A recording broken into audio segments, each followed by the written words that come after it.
বাংলাদেশে অন্তর্বর্তীকালীন সরকার যখন জনগণের ভোটাধিকার প্রতিষ্ঠার পথে এগিয়ে যাচ্ছে, তখন গভীর ষড়যন্ত্রের বীজ বুনতে শুরু করেছে কুচক্রী মহল নানা অপতথ্য প্রচার করে।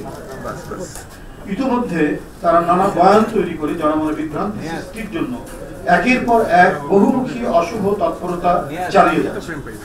যারা মিথ্যাচার করে বিএনপিকে নানা তকমা লাগানোর অপচেষ্টা করছে, তারাই কিছু গণমাধ্যমকে ব্যবহার করে বিএনপির নামে অসত্য সংবাদ পরিবেশন করছে বা করানো হচ্ছে।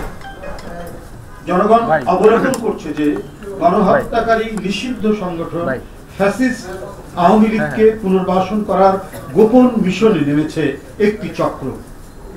বিনিময়ে তারা পতিতদের সহযোগিতা নিয়ে রাজনৈতিক উদ্দেশ্য হাসিল করার স্বপ্নে বিভোর।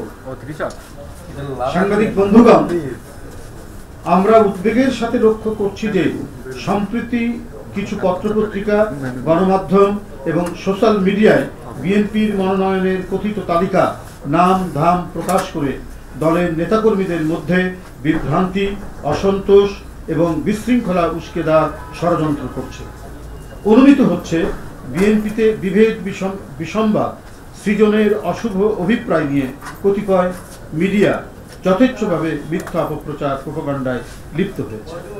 আমরা স্পষ্ট করে বলতে চাই, বাংলাদেশ জাতীয়তাবাদী দল বিএনপি আসন্ন জাতীয় সংসদ নির্বাচনের জন্য সর্বাত্মক প্রস্তুতি গ্রহণ করেছে। উপযুক্ত সময়ে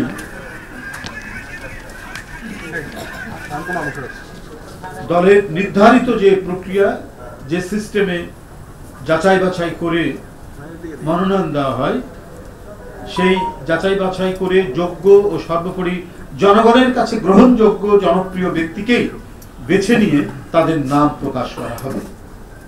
কোন নির্বাচনী এলাকায় কোন প্রার্থীকে গ্রিন সিগন্যাল বা সবুজ সংকেত দেওয়া হয়নি। প্রত্যাশীদের মধ্যে দলীয় নানা কার্যক্রমে যার পারফরমেন্স ভালো তাকেই প্রার্থী হিসাবে মনোনীত করা হবে। বিএনপির মনোনয়ন দেওয়া হয় তার নিজস্ব গঠনতান্ত্রিক উপায়, কোনো সবুজ সংকেতের মাধ্যমে নয়।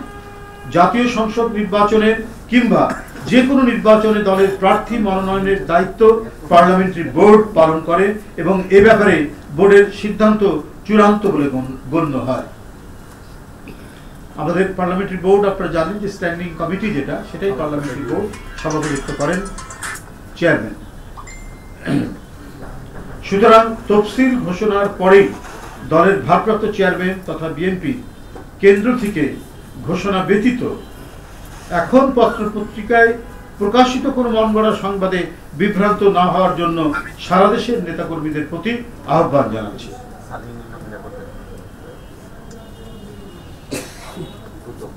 সবুজ সংকেত নয়, দলের ভারপ্রাপ্ত চেয়ারম্যান জনাব তারেক রহমান প্রতিটি এলাকায় ঐক্যবদ্ধভাবে কাজ করার সুনির্দিষ্ট ও যথাযথ নির্দেশনা দিচ্ছেন।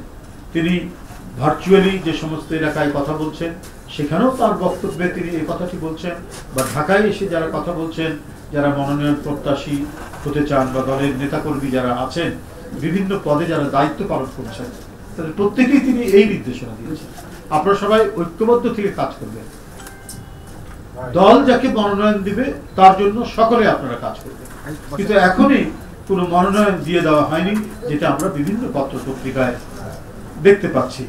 তালিকা ঘোষণা করা হয়েছে, এই সম্ভাব্য হতে পারে, এই ধরনের বিষয়গুলো আমরা দেখছি, যার কারণে আপনাদেরকে এটা পরিষ্কার করে দেওয়া।